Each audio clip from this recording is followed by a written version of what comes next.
तो अपने last video में हमने देखा कैसे हमारा जो ये जावास्क्रिप्ट इंजन है कैसे behind the seen through out the execution हमारे मेमोरी को वो मैनेज करता है ऑटोमेटिकली। ठीक है, तो यहाँ पे हीप को मैंने बताया था कि ये लॉन्ग टर्म मेमोरी होता है जिसमें कि जो भी हमारे वेरिएबल्स होते हैं वो स्टोर होते हैं और वो स्टोर होते हैं थ्रू आउट द एग्जीक्यूशन। ठीक है, और जो कॉल स्टैक होता है वो हमारा होता है एग्जीक्यूशन कॉन्टेक्स्ट जिसमें की चीज़ें एज पर द एग्जीक्यूशन वो हमारी ऐड होती रहती है और जैसे ही उसका जो वर्क है वो एग्जीक्यूशन कंप्लीट हो जाता है उस पर्टिकुलर फंक्शन का, तो वो वहाँ से कॉल स्टैक से पॉप आउट हो जाती है, रिमूव हो जाती है। ठीक है, तो यहाँ तक क्लियर था।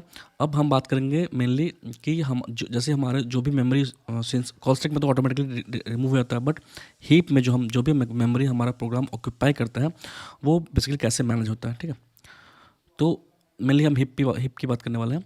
तो बेसिकली यहाँ पे जो भी हम जैसे ही हमारा प्रोग्राम लोड होता है, हमारी स्क्रिप्ट लोड होती है ब्राउज़र पे, तो एज़ पर द वेरिएबल जो भी हमने यूज़ कर रखे हैं, अदर ऑब्जेक्ट है, कुछ भी एरे है, फंक्शन है, तो एज़ पर जो भी वैल्यू होती है उसके अकॉर्डिंग इसलिए ये मेमोरी ऑक्यूपाई करता है। ठीक है, बट जो ओएस होता है वो fixed amount of memory he browser को देता है। ठीक है, तो अगर उस अमाउंट से अगर ज़्यादा ब्राउज़र यूज़ करना चाहेगा तो वहाँ पे वो ब्राउज़र को ओएस किल कर देगा। ठीक है, तो ये ओवरऑल सिनेरियो होता है कि हर एक कोई भी ओएस हर एक सॉफ्टवेयर के लिए कुछ मेमोरी एलोकेट करता है सो दैट कि ओएस के परफॉर्मेंस को इशू ना पड़े। ठीक है, मेमोरी तो फिक्स होती है सिस्टम के अंदर, तो यहाँ पे ब्राउज़र के लिए भी ओएस ने फिक्स किया होता है और उस मेमोरी को जैसे टच करता है तो वो ब्राउज़र जो है किल हो जाती है बाय ओएस। ठीक है, तो मेमोरी को मैनेज करना एफिशिएंटली बहुत ज़रूरी है और आज के टाइम में जो हमारा ब्राउज़र है वो भी काफ़ी स्मार्ट हो गया, जो काफ़ी चीज़ें खुद से मैनेज कर लेते हैं, हमें उसके लिए वरी नहीं होना है चीज़ के अंदर। ठीक है, तो हमारा जो हमारा हिप है सिंस मैंने बताया वो डिफरेंट टाइप के वेरिएबल्स को स्टोर करता है। तो अब बात आती है इसमें मैं गार्बेज कलेक्शन की। ठीक है, गार्बेज क्या होता है? ऐसा डेटा जो कि हमें फर्दर नीडेड नहीं है। ठीक है, तो हमारा जो जीएस इंजन है V8 है वो बेसिकली यहाँ पे अपना जो गार्बेज कलेक्टर है उसके थ्रू जहाँ जो भी उसको लगता है कि ये ऑब्जेक्ट नीडेड नहीं है प्रोग्राम के अंदर, इसका रेफरेंस जो है कहीं भी यूज़ हो नहीं रखा है अदर वेरिएबल और अदर स्क्रिप्ट में, तो वो क्या करता है उसको रिमूव करता रहता है। ठीक है, तो ये पेरियोडिकली चेक करता रहता है कि अगर कुछ भी यूज़ नहीं हो रखा है लेट्स से, ठीक है, कोई भी ऐसा ऑब्जेक्ट है जो कहीं भी उसका रेफरेंस यूज नहीं हुआ पड़ा है, ठीक है, तो उसको वो क्लियर करता रहता है। मैं दिखाता हूँ कैसे। जैसे मान लो मैंने यहाँ पे एक वेरिएबल डिफाइन किया लेट पर्सन इक्वल टू, ठीक है, यहाँ पे एक फर्स्ट नेम है,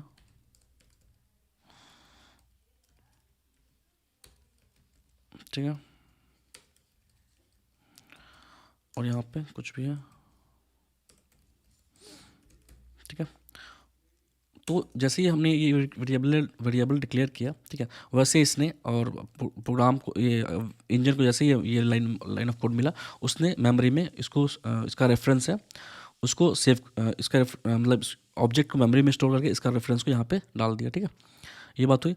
अब जैसे ही अदर स्टेप्स में कहीं पे भी अगर person is equal to null हुआ, वैसे ही सिंस इसका रेफरेंस यहाँ से हट गया पर्सन ऑब्जेक्ट से, क्योंकि क्या होता है जब ऑब्जेक्ट की बात करते हैं तो यहाँ पे हमारा वैल्यू ना सेव होगा, यहाँ पे रेफरेंस सेव होता है। मेमोरी में जो भी जहाँ भी वैल्यू ये सेव होती है उसका रेफरेंस हमारे पास यहाँ ऑब्जेक्ट में होता है। वो मैं बाद में बताऊंगा कैसे हम रेफरेंस टाइप और अदर टाइप्स क्या होता है उसमें डिफरेंस क्या होता है, जो प्राइमरी डेटा टाइप है वो कैसे काम करती है, जो other reference type data type है वो कैसे वर्क करती है, उस टाइप पे देखेंगे कैसे हमारा दोनों में डिफरेंस होता है और कैसे वैल्यू को यहाँ पे स्टोर होता है। तो मेरे लिए भी समझते हैं कि जो ऑब्जेक्ट्स होते हैं वो कहीं हिप में स्टोर होते हैं, जो कि मैंने बताया अभी यहाँ पे, सॉरी, वो हमारा यहाँ पे स्टोर होती है और इसका जो एड्रेस होता है वो यहाँ पे जाके वेरिएबल में यहाँ पे स्टोर होता है। तो बेसिकली हमारा जितने भी ऑब्जेक्ट होते हैं या एरेज होते हैं उसके वेरिएबल में हमारा ये होता है एड्रेस होता है या पॉइंटर कह लें। ठीक है, तो जैसे ही ब्राउज़र V8 इंजन को मिलेगा कि हमारा ये जो पर्सन है वो फर्दर इसको यूज़ नहीं कर रहा है, वैसे ही वो क्या करेगा इस वाले एरे को या जो भी हमारा वेरिएबल उसको यहाँ से रिमूव कर देगा। ठीक है, तो ये बेसिकली चेक करता रहता है कि कौन सा ऑब्जेक्ट है, ठीक है, और या कौन सा अदर वेरिएबल्स है एरे है फंक्शन है जो कि यूज़ नहीं हो रहा है। ठीक है, इसका एग्जीक्यूशन कंप्लीट हो गया है या रेफरेंस जो कहीं पे भी जिसका ये पॉइंटर यूज़ नहीं हो रखा है उसको यहाँ पे चेक करता रहता है और उसको यहाँ से रिमूव करता रहता है। ठीक है, तो ये बेसिकली हमारा गार्बेज कलेक्टर का काम है और आज के टाइम में ये बहुत ही स्मार्ट हो गया, ऑटोमेटिकली सारी चीज़ें कर लेता है अनलेस अगर हम इसको कन्फ्यूज़ ना करें, अगर हम ऐसा कोई कोड ना लिख दें जिससे कि हमारा जो इंजन है वो कन्फ्यूज़ ना हो, तो तब तक हमारा ये ऑटोमेटिकली जो भी गार्बेज कलेक्शन है, जो भी अनवांटेड मेमोरी यूज़ हो रखी है ब्राउज़र के अंदर, उसको वो ऑटोमेटिकली क्लीन करता रहता है, ठीक है। तो ये था हमारा ओवरऑल गार्बेज कलेक्शन। अगर गार्बेज कलेक्टर एफिशिएंटली वर्क नहीं करा तो क्या होगा, हमारा मेमोरी लीकेज क्रिएट होगा।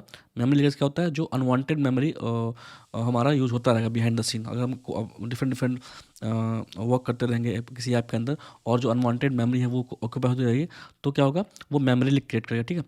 तो उससे बचने के लिए हमारा गार्बेज कलेक्शन बहुत ज़रूरी है। और आज के टाइम में हमारा जो जावास्क्रिप्ट इंजन होता है वो खुद में इतना स्मार्ट होता है कि हमें उसके लिए कुछ भी करने की जरूरत नहीं होती, अनलेस अगर हमने ऐसा कोड नहीं लिखा है जो कि उसको कन्फ्यूज़ कर देगा, ठीक है, जो कि जो कि नॉर्मली हम नहीं लिखते हैं, बट स्टिल अगर हम लिखेंगे तो उस केस में हमें फिर मेमोरी लीकेज का एरर आना स्टार्ट हो जाएगा ऐप के अंदर, और फिर हमें उसको मैनुअली उस कोड को ये करना पड़ेगा, ठीक है। तो नेक्स्ट वीडियो में हम देखें कैसे मेमोरी लीकेज को हम कैसे किस टाइप के कोड से मेमोरी लीकेज क्रिएट होते हैं मिले, ठीक है। मिलते हैं फिर नेक्स्ट वीडियो में। Thank you.